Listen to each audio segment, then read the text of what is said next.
Namo Bhagavate Vasudevaya.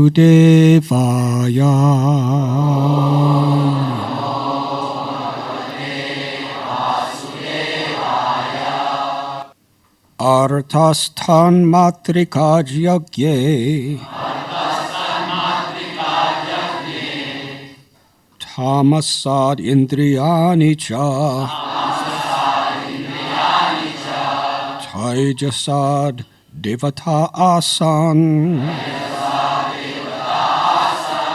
ekadasa cha vaikritat. From false ego in the mode of ignorance came the subtle physical perceptions, from which the gross elements were generated. From false ego in the mode of passion came the senses, and from false ego in the mode of goodness arose the 11 demigods. Purport. From false ego in the mode of ignorance, sound is generated along with the senses of hearing to receive it, and the sky as its medium. Next, the sensation of touch, air, and the sense of touch are generated. And thus from the subtle to gross, all of the elements and their perceptions are generated. The senses, because they are busily engaged in activity, are created from false ego in the mode of passion.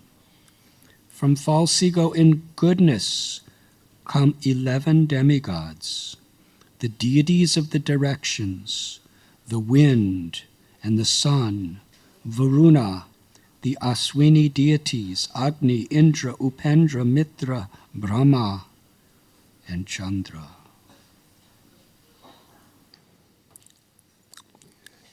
Today we are reading from Srimad Bhagavatam, Canto 11, Chapter 24, entitled The Philosophy of Sankhya, Text 8.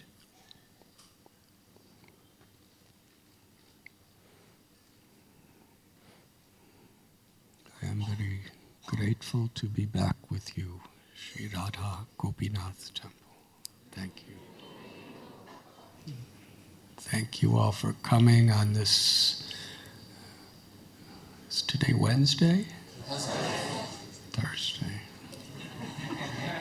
Somewhere it's Wednesday, where I'm coming from, actually.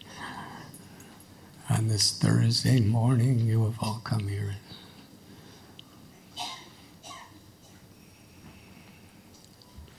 Krishna is continuing his lessons to Uddhava. In the previous chapter, he explained the story of the Brahmin from Avanti Desh,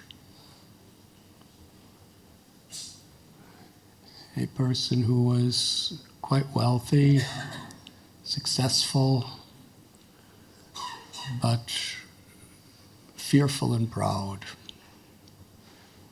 And due to that, he mistreated others, even his own loved ones, without really even knowing it.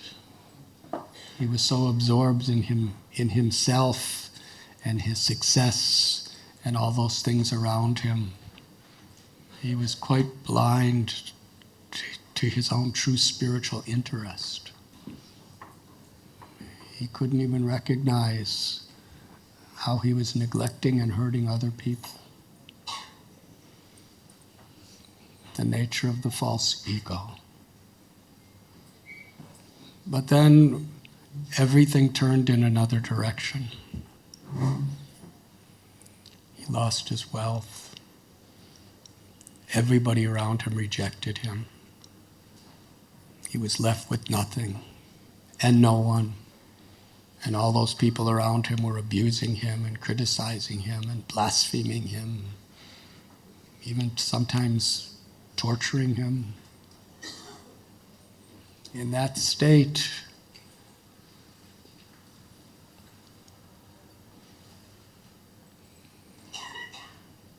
he remembered how the great souls of the past, in whatever situation they were in, they took shelter of Krishna. And he prayed to follow in their footsteps and take that shelter. And in that state of consciousness, he became the wealthiest person in Brahma's creation. Physically, he was in the same destitute situation, but internally, he had discovered the wealth of Krishna within his heart. And he became happy.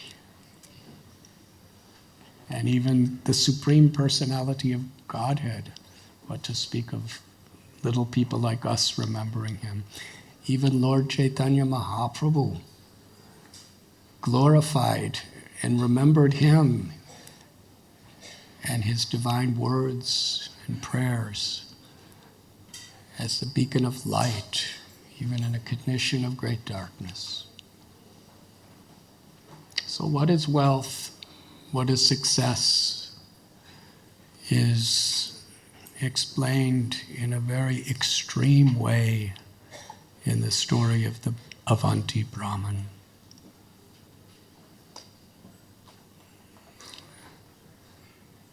I'm just remembering my beloved godbrother, His Holiness Bhakti Tirtha Swami Maharaj.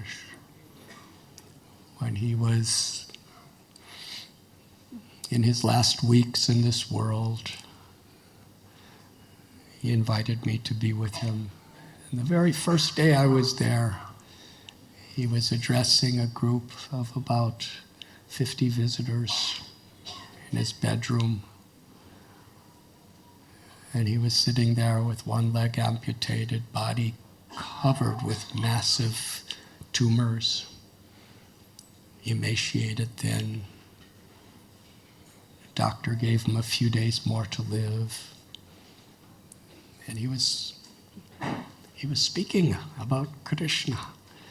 And everyone in the room was weeping and crying and transformed. And people came out of that room collapsing in gratitude. They never had such a spiritual experience. And when I went in, I asked, how did you do that? You're speaking the same words you always spoke for the last 30 years, but you never affected people like this. I've never seen anyone affect people like this. He said, all these years I've been praying on behalf of Srila Prabhupada to help others. And now Krishna's blessing me so much. How could I ask for anything better than this? Because of my physical state, people are opening their hearts so much to the lessons, the teachings, the grace that Prabhupada has given us. If I lived another 50 years, I could not affect people's lives as much as I could do in these few weeks. So I consider this a great blessing. And he was smiling. He was totally happy, deeply happy. And the soul's happiness. Because he wasn't thinking in terms of the wealth of physical health, the wealth of longevity of life, the wealth of a beautiful body. He was connected with the wealth of the shelter of Krishna and how I can serve Krishna. So what is wealth? Everything in this world is perishing. Just a few days ago on Srila Bhakti Siddhanta Saraswati Thakur's Disappearance Day, Srila Prabhupada was appealing to us. He said And listen carefully to this. The Krishna consciousness movement means, Srila Prabhupada is here defining what Krishna consciousness is, what our movement is. We have a lot of management issues, and we have a lot of different projects, different services. But the foundation is what the Krishna consciousness movement is. Are you all eagerly awaiting Srila Prabhupada's definition? Because according to how eager we are is how it will affect us. Srila Prabhupada said, the Krishna consciousness movement means feeling for the sufferings of humanity. As we love Krishna, we love every living entity. These are Srila Prabhupada's words. Because we see everything and everyone in relation to Krishna. A devotee is one who is willing to accept discomforts for the benefit of others. Therefore, the Krishna consciousness movement means feeling for the sufferings of humanity.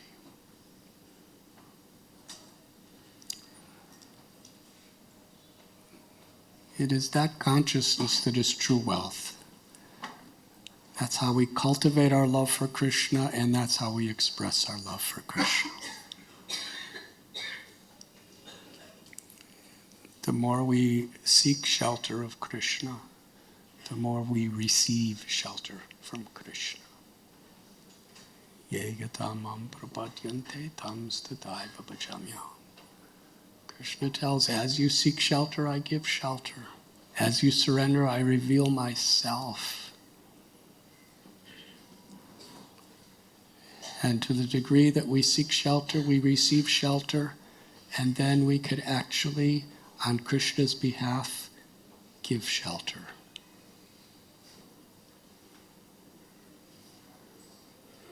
So the Avanti Brahman became, he gained everything when he became detached. When we become detached from the false ego, then we recognize the great wealth that is forever ours in Krishna.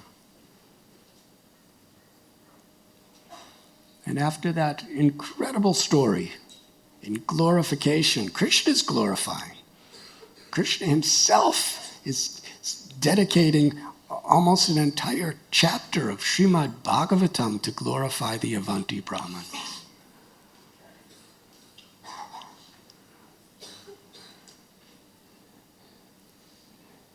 And here Krishna is describing the process of creation from a perspective that we understand the purpose of creation and how to practically live through our thinking, our feeling, our willing, through our actions, our words, how we're actually living within this creation to fulfill the purpose.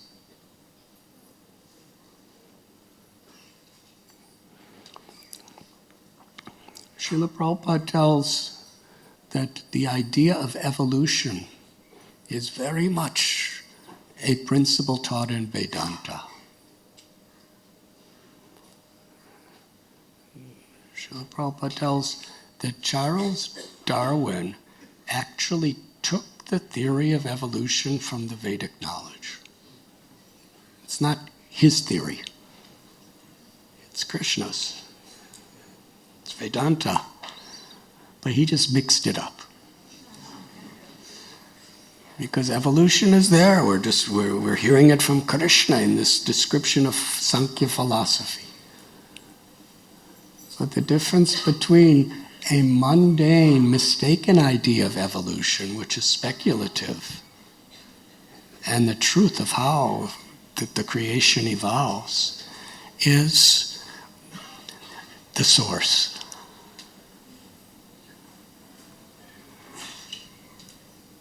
Bahunam janmanam ante jnanavam papadyate vasudeva sarvamiti samahatma sudurlava. After cultivating knowledge for so many births and going through death, and then cultivating it again after birth, when one finally reaches the state of true knowledge, one understands that Vasudeva, the Supreme Personality of Godhead, is the source of everything, the cause of all causes, sarva karana karanam, and ultimately all that is. The Vedanta Sutra is the summary essence of the condensed knowledge of all Vedic literatures, compiled by Vyasadeva himself. And he begins, Janmadhyasya yata, that the absolute truth is the source of everything, the origin of all. So how the Supreme Lord personally has manifested everything and how it's evolving within this creation is truth.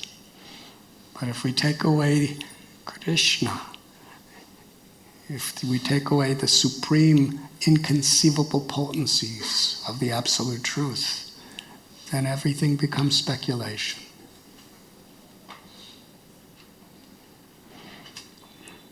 So in this particular verse, as Krishna's telling how ultimately everything is one, because there's only Krishna. For the sake of eternal pleasure and Leela, Krishna expands himself in so many ways. His Ladini Shakti, he expands himself as Sri Radharani. And it's not a question of when, because when, in regard to eternality, is just a bhava of Leela. Because there was never a time when they did not exist. Natvevaham jatunasam nutvam neme janadipa nachayapana pavishyama saravivayamata param. Krishna tells Arjuna, never was there a time when I did not exist, nor you, nor all these kings, nor in the future shall any of us ever cease to be. In this verse, right at the very beginning of Bhagavad Gita, before Krishna even describes how we're not this body, we're the eternal soul, dehinosmin yata dehe, before that he establishes we're all individuals eternally. Nityo nityanam chetanas chetananam eko bahunam yovidadati kama. That there is one supreme eternal, and then there are limitless eternals. And all those limitless eternals are forever subordinate to and dependent on the one supreme eternal. Mamaivam so jiva loke jiva bhuta sanatana manashashtana indriyani prakritishtani karashati. The living entity, the source of consciousness within all life, every living being, is eternally my part and parcel.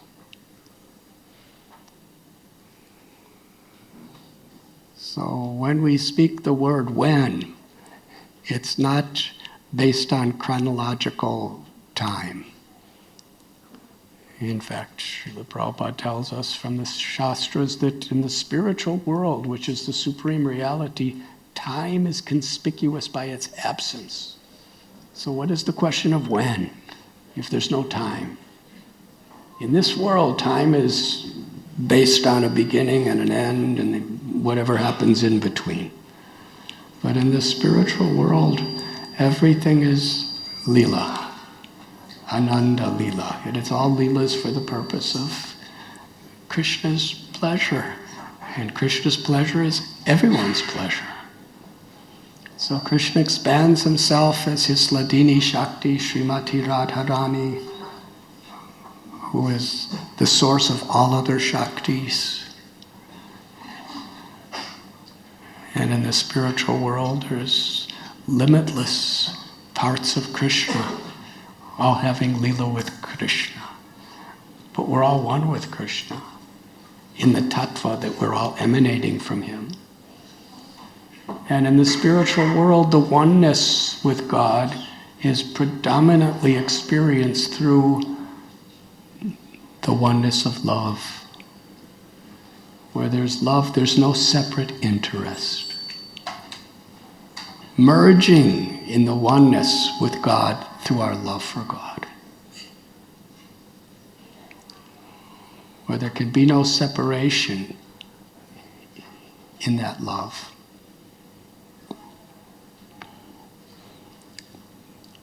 But in that love there is free will.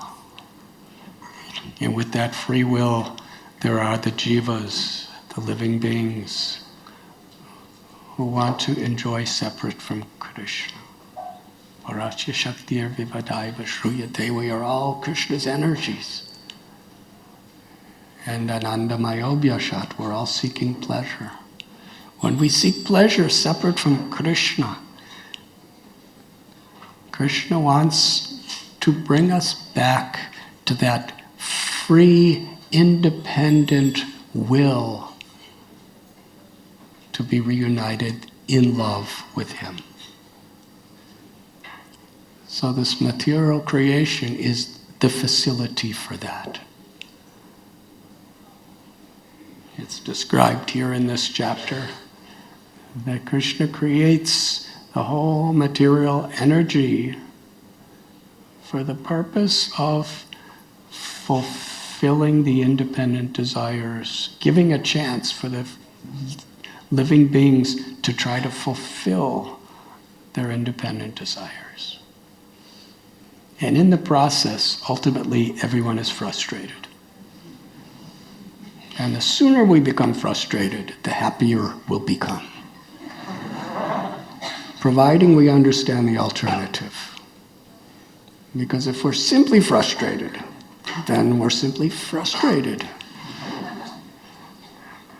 But in our frustration, when we understand Brahma Bhavanaloka Punaravartanorjana Mamupetitu Kontya Punarjanmana Vidyate, from the highest planet in this world, Brahmaloka down to the lowest of Patala, they're all places where birth and death and miseries are inevitable. So really, what is it I'm striving for? What is it I'm hoping for? What am I struggling and utilizing this durlabha manava janma, this very rare, precious opportunity of human life, which has taken me millions of births to achieve? What am I using it for? Just to sow the seeds of inevitable pain and frustration and loneliness. Daivi Yeshu Gonamahi, Mama Maya Turatyaya, Mameva Mir Prapadyante Maya Meta Tarantite. Material life, the three modes of nature, very difficult situation. In this particular discussion Prabhupada had on the disappearance day of his Guru Maharaj, he was appealing to his disciples to take on the mission that his Guru gave him, to spread Lord Chaitanya's message to the world. And then Srila Prabhupada, as a matter of fact, he said, I am an old man. He said, I may die at any moment. He said, nothing to be bothered with, because that is nature's law. Nature's law is every single one of us could die at every moment. There's nothing you can do about it. We could take medical stuff, we can get security for our homes and all of these other things. But still, maybe not this moment, but in a very upcoming future moment, it will happen. It's inevitable. It's nature's law.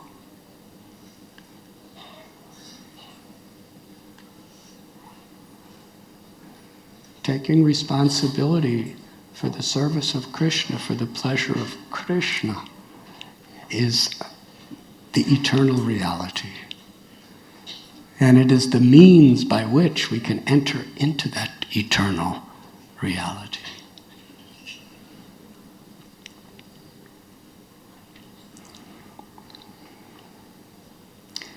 Herein, and in the previous and future verses, it's describing how the false ego manifests. Krishna, who's one, he manifests himself as material energy and spiritual energy. They're all coming from him. Maya dyakshena prakriti suyate sacharacharam. This material energy is under Krishna's control. Aham sarvasya prabhavo mata sarvam pravartate iti matva bhajante mam buddha bhava samanvita. Krishna tells, I'm the source of all spiritual and all material worlds. Everything emanates from me. And the next part of the verse tells what the whole purpose of spiritual and material existence is. The wise who know this perfectly engage in my loving service.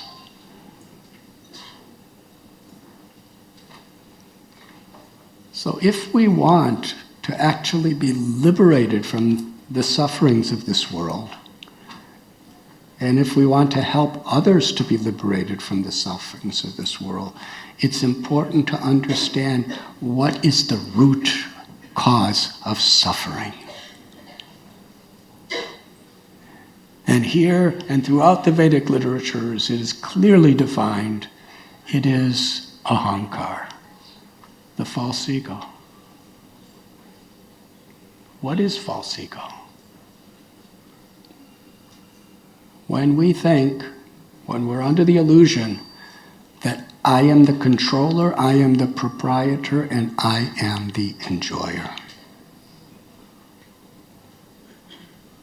The only way we could think like this is when we forget that we're eternal souls.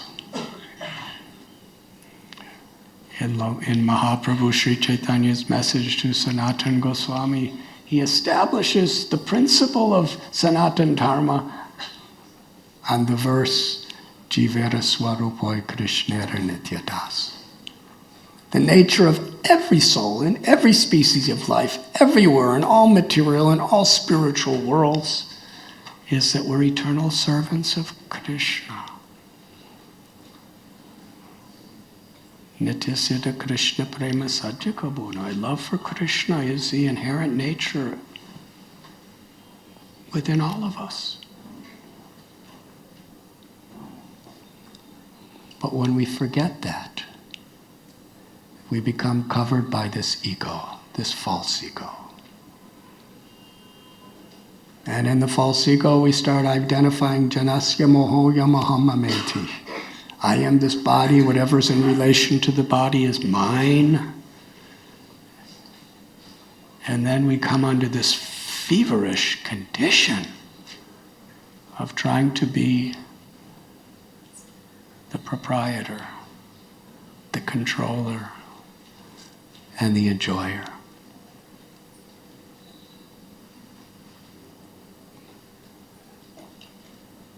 Krishna tells in Gita, Bhoktaram yagyatapasam sarvaloka maheshwaram suradam sarvabhutanam gyatva mam shantim richati.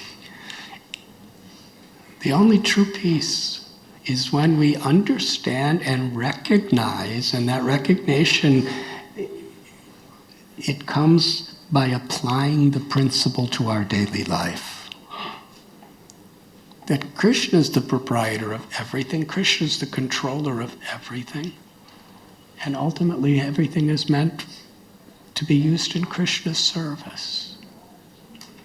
Suhridam sarvabhutanam. And Krishna is our ever well-wishing friend. No matter what happens, Krishna is our friend. Krishna loves us unconditionally, unlimitedly. And the only real shelter, anywhere, in any time, is in Krishna's love for us. Ishvara sarvabhutanam haridesha arjuna tishtati. And Krishna is within our heart. Krishna is within the heart of every living being, just waiting to give us shelter when we turn to Him. What is that keeps us from seeking shelter of Krishna? Ahankar, the false ego. It's all the very root of all the weeds in the forest of our hearts. Sri Chaitanya Mahaprabhu explains that a devotee is like a gardener.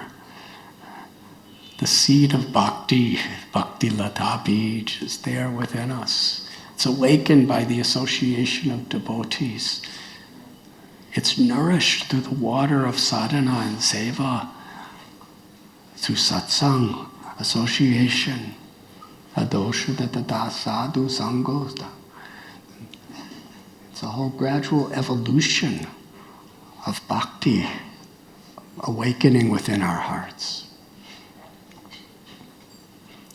But he describes that there are many weeds, and these weeds obscure us from being able to recognize the real purpose of our life, the seed of devotion.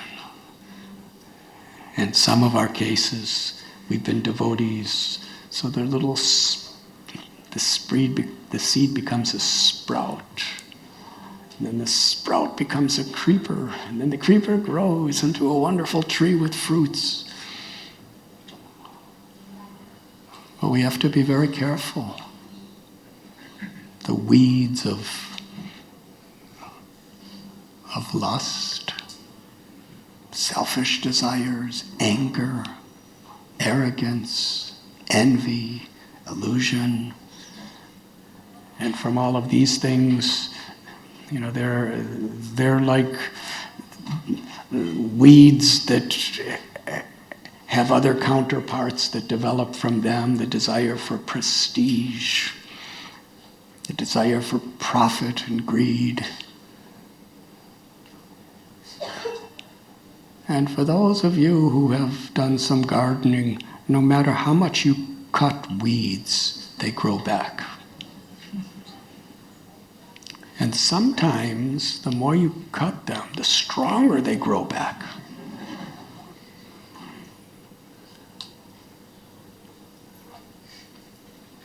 The only way to actually free yourself from these weeds is you have to uproot them. You have to deal with the root. So all these anarthas, the root of them all is the false ego.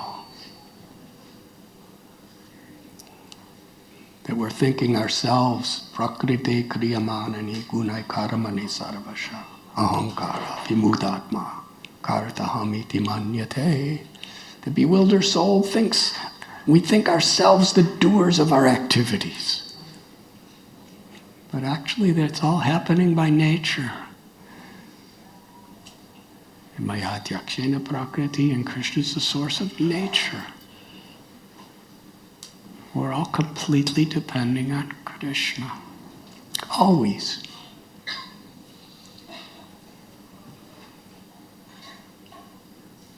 So this false ego is at the very root of all suffering. And that is why our great acharyas teach us this principle of humility, gratitude, as the mood of our service. When Sri Chaitanya Mahaprabhu teaches Trinadapi Sunichena Taror Ibase Hishnuna Amanina Manadena Kirtaniya Sadhari. An essential principle that unless we become more humble than a blade of grass, more tolerant and forgiving than a tree, unless we're actually taking great joy in offering respect to others and not demanding or expecting it ourselves, we cannot chant the holy name of the Lord constantly. Because we could follow regulative principles and cut the weeds. We could do sadhana and cut the weeds. We could cultivate knowledge. And actually, through Sankhya philosophy, we can very intellectually, philosophically, scientifically, technologically understand what is the difference between matter and spirit, what is truth, what is illusion. And we're cutting the weeds. We could leave our homes. We could wear nothing but loincloths. We could sleep under trees. We can endure the cold winters and the hot summers. And in this way, we're cutting weeds. But as long as there's false pride, the roots of the weeds remain. And it's just a matter of time till they keep coming back.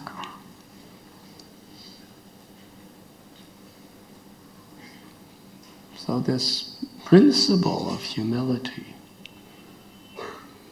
is at the very core of the science of self-realization. Similar, if you have a disease in the blood and it manifests as rashes and boils and so many other discomforts, there's processes to cure the individual ailment, to get relief.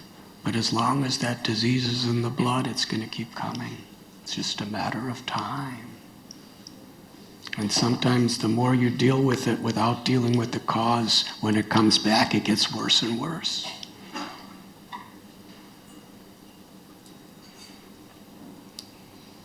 We have seen people like Hiranyakashipu, Ravana. They're extreme examples.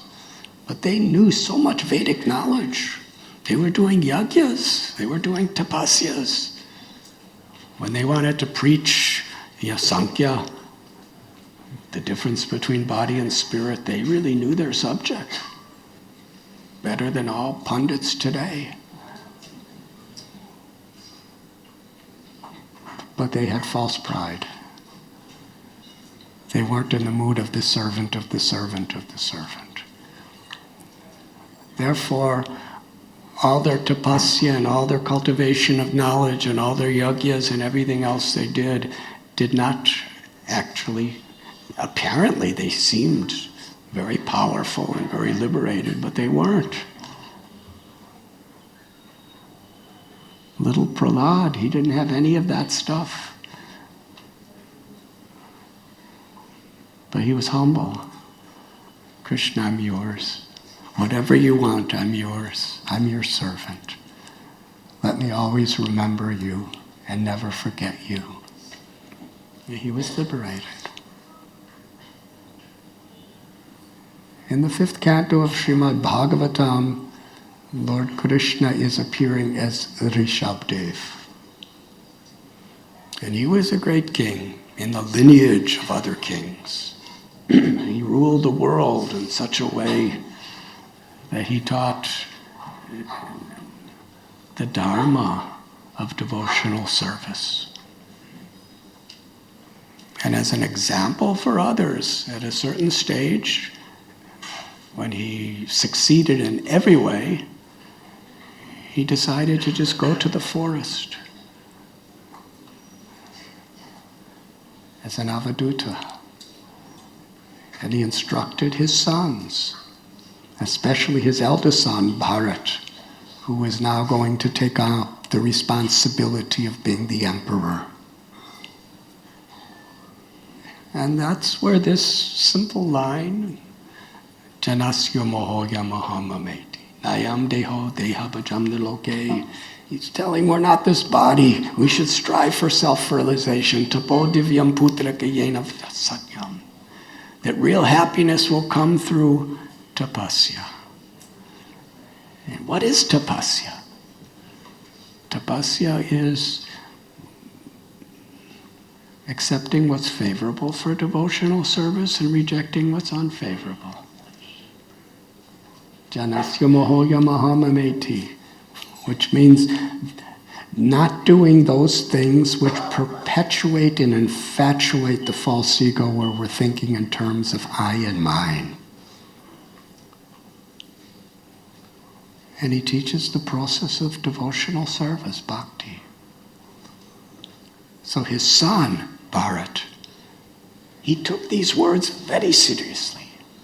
And he ruled the world in such a way, with such compassion for the body, the mind, and the soul, that the planet became named after him, Bharatvarsha. Such greatness. And following in the footsteps of his father, when his children were grown up, the only thing he was attached to really was how he could serve. And in a certain phase, my service will be more valuable to establish a legacy of detachment, rather than a legacy of just accumulation. And he accumulated a lot. He was the unrivaled king of the world. And he went to the Himalayas and established the same parampara that his father gave to his children. And we know the story. He was up there meditating. He was in a state of bhava, weeping and crying, remembering Krishna. And that little deer was drowning in the Gandaki River, the Kala Gandaki River. And the only way that little baby deer, just born, did you ever see a deer moments after it's born? Very, very sweet. So sweet that even Bharat, who was a total renunciate, his heart melted. And when something so sweet is in a totally helpless condition, about to die, and perhaps the deer was just looking at Bharat like, save me. Frantic, totally bewildered. It's really, when Krishna wants to test you, he can do so thoroughly. Imagine this, the mother deer's pregnant, so the little baby's in the womb, never seen anything outside of the, whatever you see inside of the womb of the mother. You don't see anything because it's pitch dark. Yes? Even if you have eyes, unless there's light, you can't see anything. So the little baby deer is in total darkness, never seen the light of day, never seen any glimpse of light in his whole life. And the mother is running away from a tiger. So the mother's adrenaline of fear is permeating every cell of her body, and that's affecting the little baby. And then the mother jumps across the river, and the lion roars so loud that the mother is so frightened that as she's jumping over the river, she has a miscarriage. And the little baby falls out of her womb into the river. Gandaki, this is Himalayas. The water's very cold, freezing. And the little deer's in total, the first thing the deer sees in his life is just no shelter anywhere for him anything. Deer didn't know how to swim. Even the mother didn't know how to swim. The mother sees her little baby in such a helpless condition, and she just can't, there's nothing she could do to help her child. So in that state, she just dies. She just cries and dies. And now the deer, and Bharat Maharaj is seeing this all happening right in front of him. So he felt so much compassion. And it was real compassion. Paraduka Dukhi. We have just cited from Srila Prabhupada, he has, the Krishna consciousness movement means feeling the sufferings of others. Physically, emotionally, but never disconnected from spiritually. So Bharat, as a compassionate person who loves Krishna, somehow or other, he went into the water and rescued the little deer. But now the baby, not just baby, infant, just born minutes before. There's no mother. And it's the forest. So many lions, so many snakes. How is the little deer going to survive? So he protects. He nurses the little deer to health. Now, how many know the story? Please raise your hand. How many do not know the story?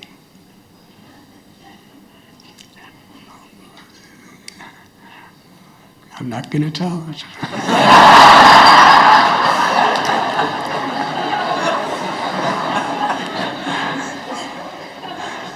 But for those of you who know it, Bharat Maharaj spent so much. He was doing his sadhana, he was doing his seva, he was doing his dhyan, his meditation on the form and loving service of Krishna. He was chanting Krishna's names.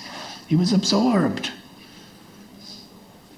But then he became so much absorbed in taking care of this little deer that he got spiritually disconnected.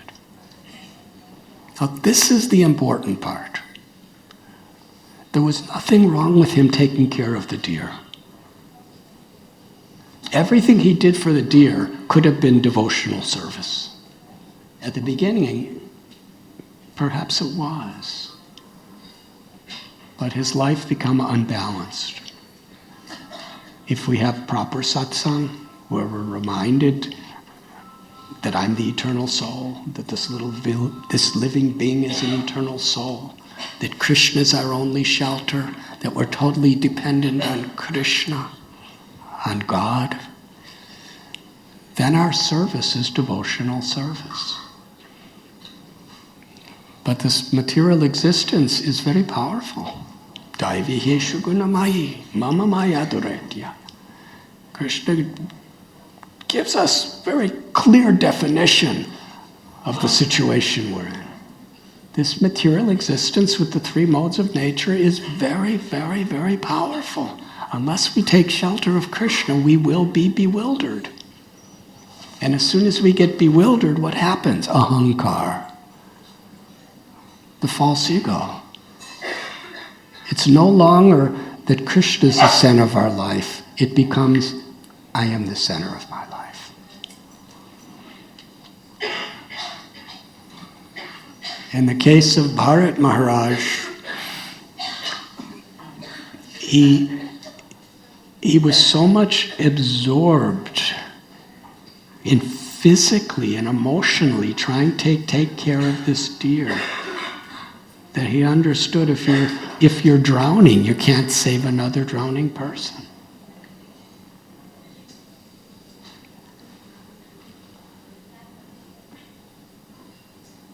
So, in the pursuit of these apparent physical and emotional needs, to serve them, he neglected his own sadhana, his own spiritual practices. And he had no association of anyone to remind him. So in that state, taking care of the deer was primarily in the mode of goodness, but it disconnected him from himself.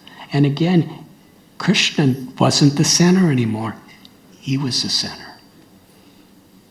Because Bharat now is not thinking that this is Krishna's child entrusted to me in my care. And if it's Krishna's child, I have to cultivate the body, mind, and the soul of this child. In this case, a deer. But when Krishna is not in the forefront of our consciousness, then it becomes, I am taking care of this deer. Now this deer is my child.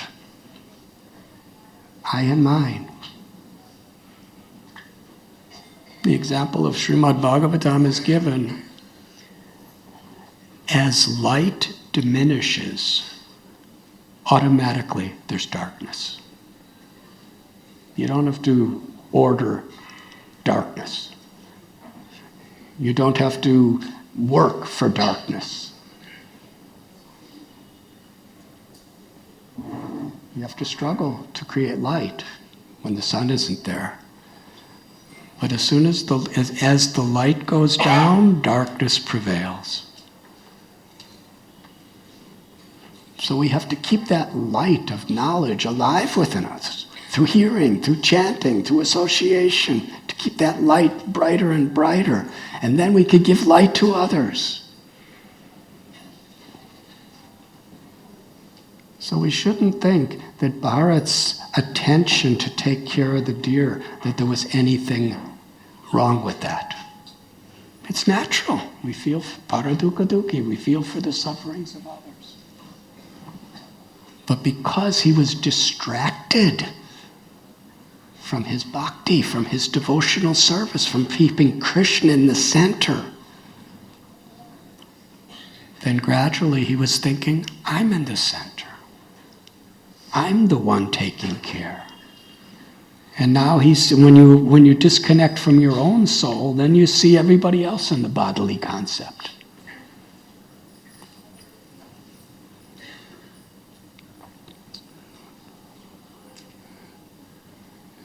We read how great kings like Bharat, Yudhisthira, Parikshit, Ramchandra, they saw everybody in their kingdom as their own children.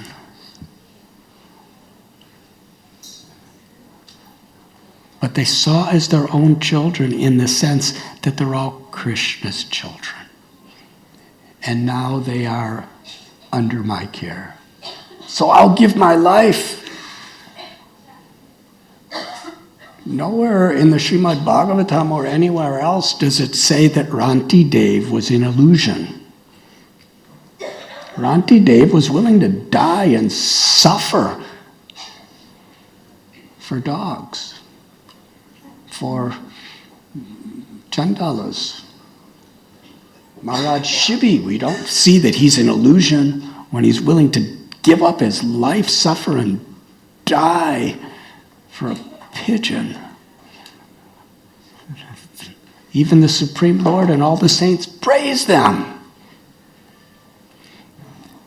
because they were God conscious, because they understood this is Krishna's child and I'm Krishna's child and it's my duty to take care of that person. And they could see them in relation to Krishna, themselves and the others.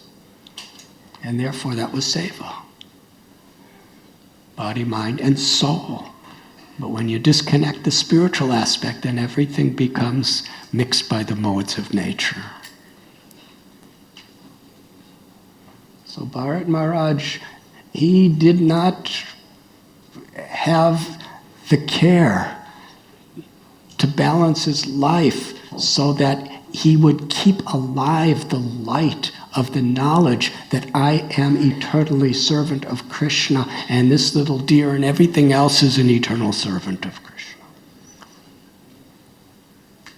To the degree our absorption in Krishna gets less,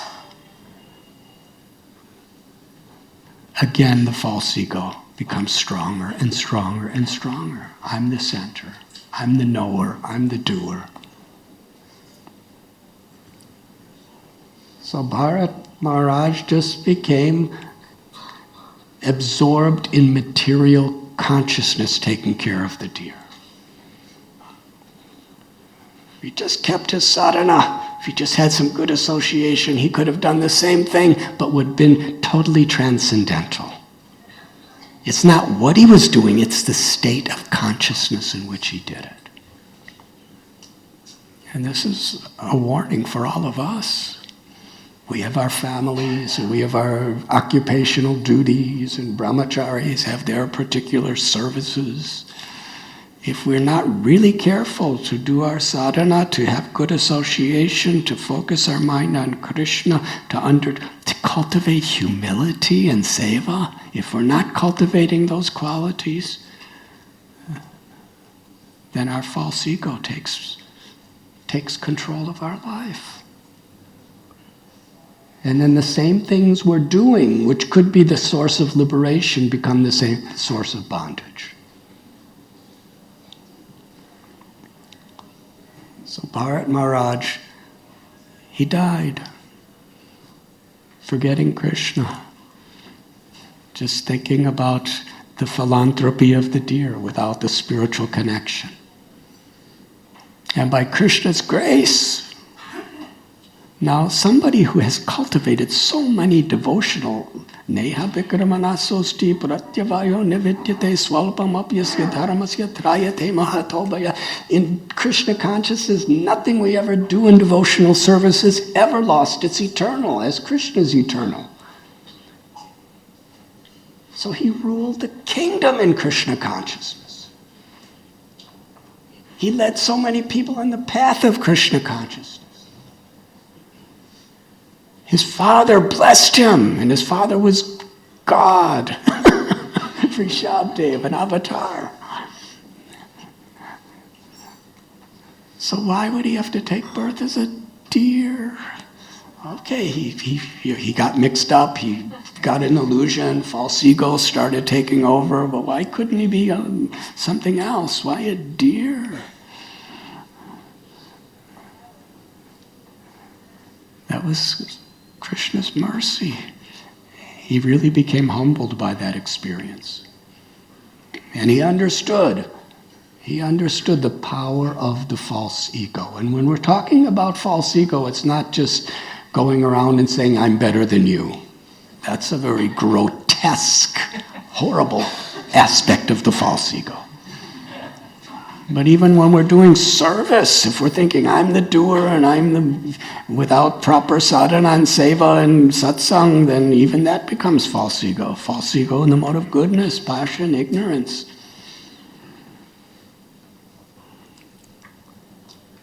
So when he became a deer, nothing to be proud about.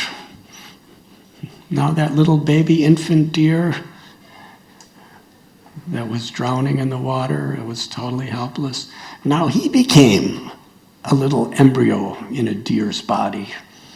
Yes? It's not that he just manifested a deer. He had some male deer and a female deer and then a little deer emulsifications, and then he was born. And now he's a deer. But by Krishna's grace, he remembered everything of his past life. And now I just want to remember Krishna. So as a little deer, from the moment he could raise his ears, his deer ear, he went to where the sadhus were. Because as Bharat, he didn't go to where the sadhus were. He was alone. He was doing nirjana bhajana. But Maya induced the false ego again. So if I want to really be a humble servant of the Lord, I need association of people to keep my sadhana alive. So he was just, sitting, listening to the sadhus speaking Hari Katha, Hari Kirtan, and spent his life. And then he got a human body. And when he became born in a Brahmin family, very exalted Brahmin family, where they were doing yagyas, and they were doing pujas, and they were teaching society all Vedic principles. He understood so deeply what is the root cause of all illusion and suffering. Ahankar, the false ego. So knowing that, what did he do? He became Jad Bharat. He was fully self-realized in the sense that he knew body, spirit, he knew all shastras, he knew all these things. Previously, he had been the king of the emperor of the world. But now he was acting in total ignorance. So everyone would humiliate him. Everyone, even his own brothers, what to speak of the rest of society. Everyone ridiculed him, made fun of him, criticized him. They thought he was totally worthless. Quite amazing.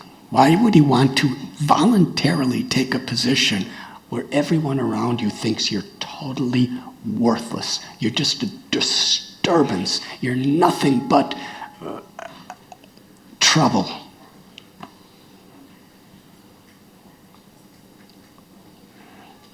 His father would teach him, this is how you should be. You're a Brahmin, you should be clean, suchi. So he would go to the bathroom. He would wash himself very carefully with water.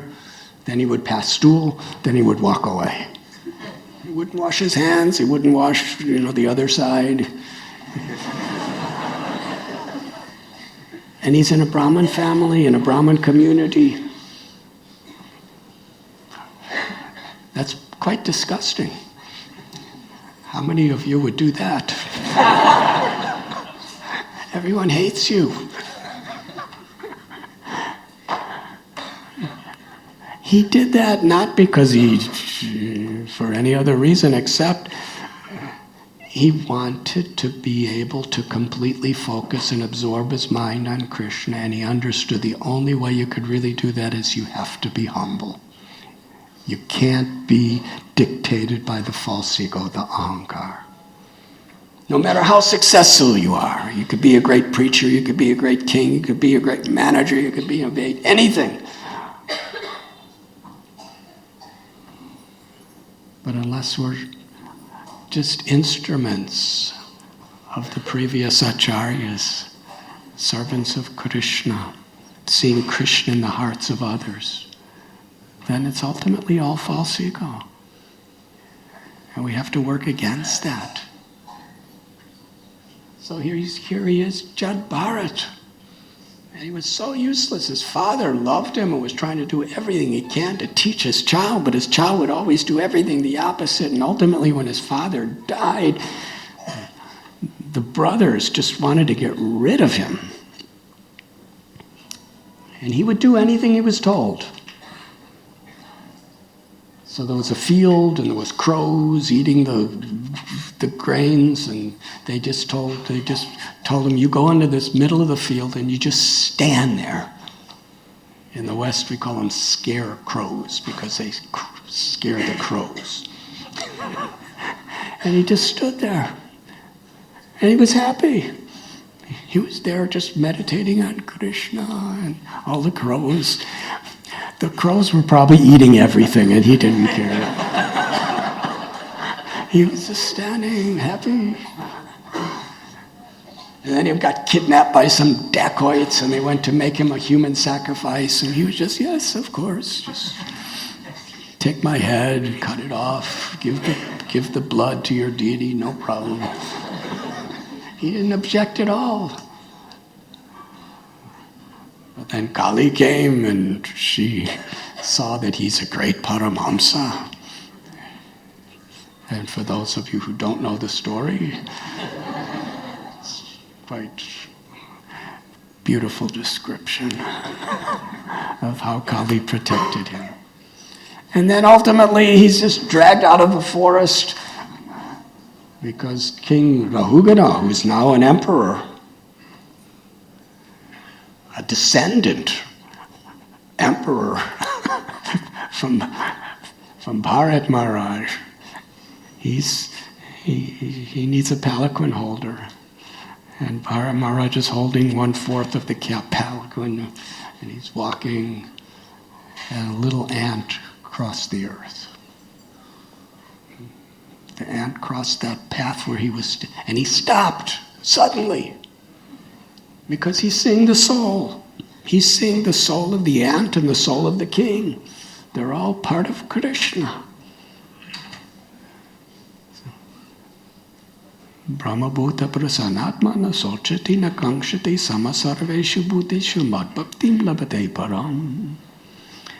Krishna tells the one who's in the Brahma bhuta, the spiritual state of consciousness, doesn't hanker for anything that they don't have, doesn't lament for those things that are lost, and sees every living being with equal vision, and is a friend to everyone.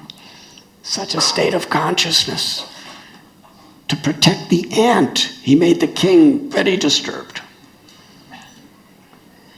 Because, for the king, it was just a disturbance. But for the ant, it was death. Yes? If he stepped on the ant's dead. If he stopped for the ant, the king just had some temporary inconvenience. So he felt compassion for the king. But he was a very intelligent person. So ultimately, the king was about to kill him for causing him inconvenience. And he just appeared to be ignorant. And when there was a time when all of his knowledge could be used in true compassion to serve another, then he spoke his knowledge. Whole chapter of Srimad Bhagavatam is Jadbharat's teaching to King Rahugana. And King Rahugana touched his feet and surrendered to him and said, "You are my guru." And after the king was totally enlightened, Jadbharat just went back to the forest and lived as if he didn't know anything. So the theme of this story, in one perspective, is how Bharat Maharaj understood that the root cause of all illusion that keeps us away from Krishna and plunges us into a world of temporary changing sufferings is ahankar, the false ego.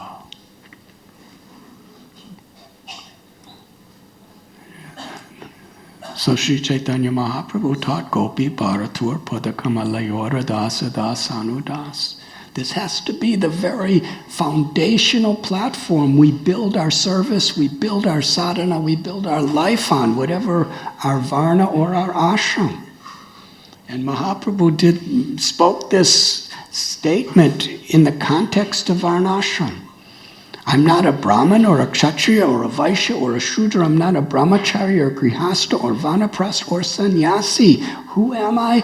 I am eternally the servant of the servant of the servant, the Anu, the very small little servant of all servants of the Lord of the Gopis, Sri Krishna. Trinadapi Sunichena. With such humility, we perform our occupation, we perform our duties, we perform our sadhana.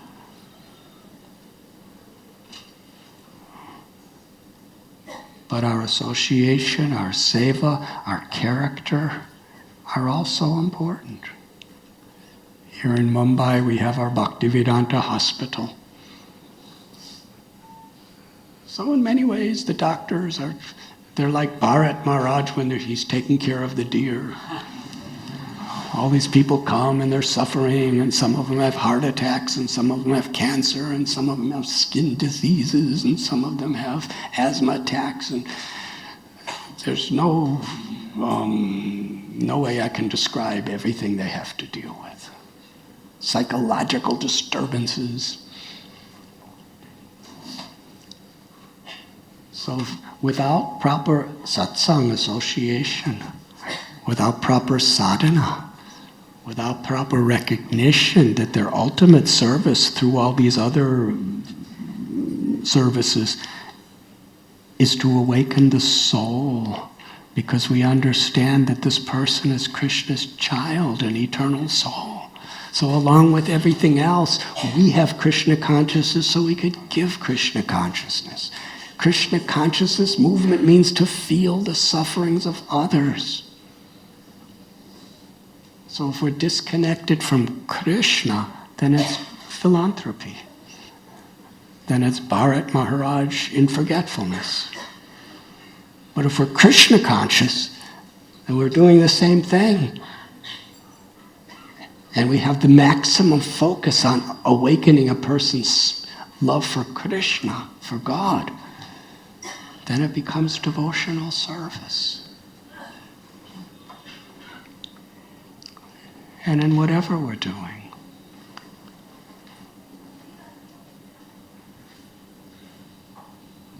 At this time, we are just in the very middle of the December book distribution marathon, or whatever you call it here.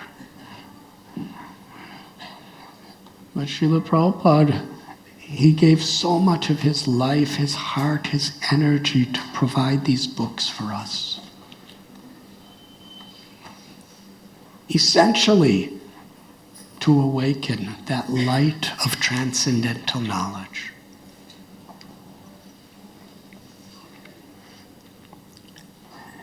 And to distribute these books in the proper consciousness. If we're feeling for the sufferings of others, we understand that no matter what physical or emotional relief we could give a person, which we should try to do, the real suffering is due to the ahankar. The real solution is helping to awaken a person's awareness that they're eternally part of Krishna, they're eternal servants of Krishna, they're eternal souls. And that's the greatest service. Sri Chaitanya Mahaprabhu, Para Upakar. Bharata Bhumite Hoila Manusya Janmajar. The greatest welfare activity we can offer to another, and whatever else we do, this should be the primary connection. The para upakar is to awaken a person's original dormant God consciousness, Krishna consciousness. So when we're distributing these books, we're humble instruments of Srila Prabhupada's words. Here is Srila Prabhupada's teachings. Here is the presence of his divine grace. If a person touches the books, reads the books, there's some benefit. It may awaken a seed within their heart.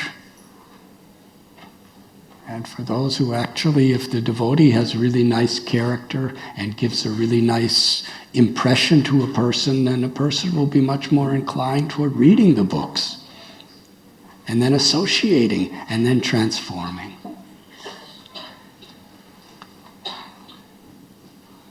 Interestingly, and I'm going to end class now because I started late, so therefore I feel justified to end late. And since hardly any of you are leaving, I feel very happy and grateful. But December 13th, 1936, Srila Bhaktisiddhanta Saraswati Thakur wrote a letter to Srila Prabhupada. That was the date on top of the letter. Srila Prabhupada was living in Mumbai. In those days, it was Bombay. Srila Prabhupada was doing some business here in Bombay, very close to Radha Gopinath Temple. And he wrote a letter to his Guru Maharaj, who was then in Jagannath Puri, the holy place.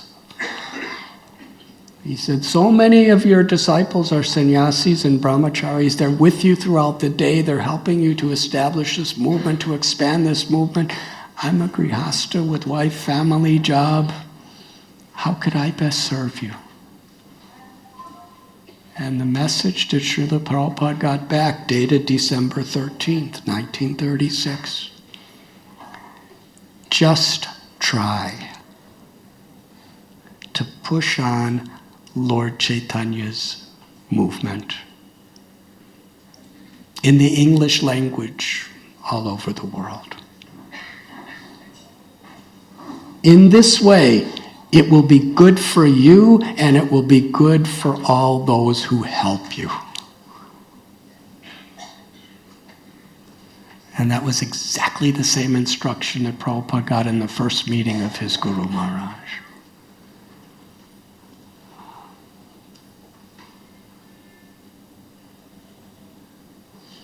And just about 18 days later, after writing this letter, Srila Bhaktisiddhanta Saraswati Thakur Prabhupada departed from this world.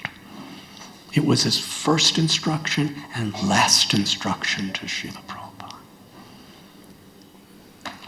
Srila Prabhupada said, I am trying. I'm trying to fulfill the order of Lord Chaitanya, the order of my Guru Maharaj, and now through me, this order is coming to you.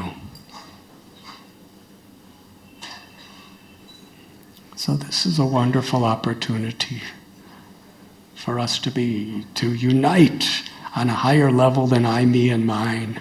It's us together trying to make Srila Prabhupada's message available to more and more people in this world.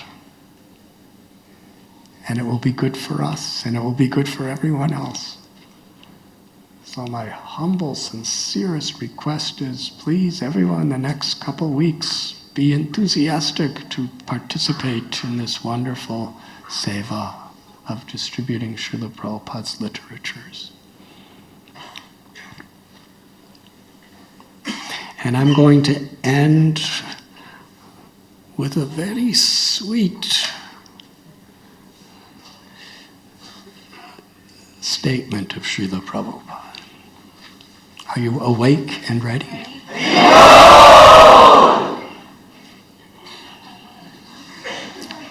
Sometimes sweetness includes all philosophy. So Srila Prabhupada was giving this lecture in 1968 in Los Angeles, California on Srila Bhaktisiddhanta Saraswati Thakur Prabhupada's disappearance day.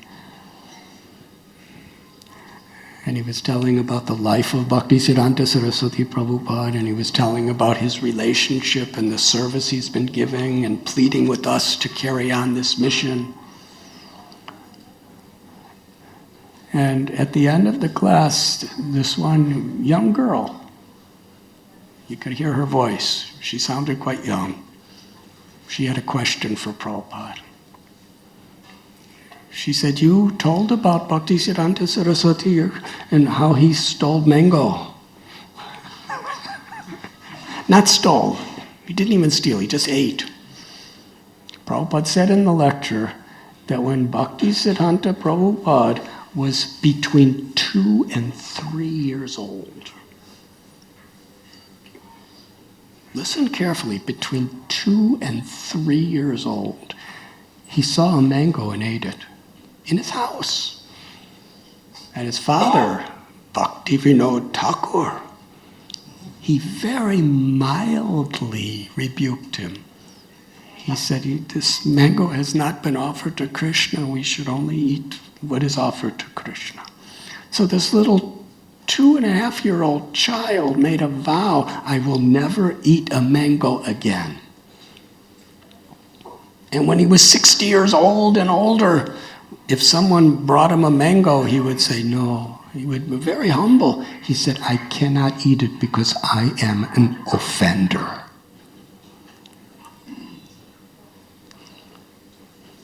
So that was at the beginning of the talk. At the end of the talk, the girl says, Lord Chaitanya, he told us that he would go to the bank of the Ganges when he was a child, and the girls would have so many fruits and other offerings to offer to Vishnu or Krishna, and Lord Chaitanya would eat them all before they were offered. He would steal them and offer them before them. Even his father would say, why are you eating before the deities are eating? And he would just keep going there and eating them. So she was asking, how is it Lord Chaitanya was eating so much prasad knowing that they weren't offered to Krishna, and Bhaktisiddhanta Saraswati considered himself an offender? It's a good question.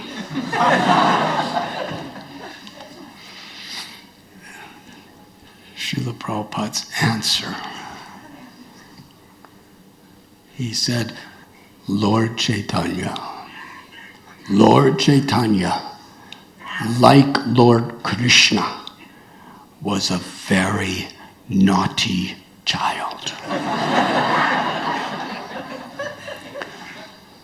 But my Guru Maharaj, he was a very gentle child.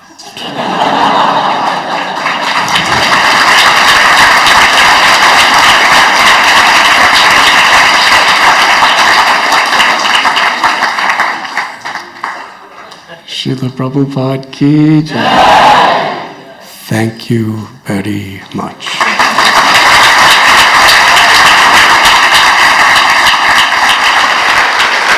RG Media YouTube channel. Like, share, subscribe.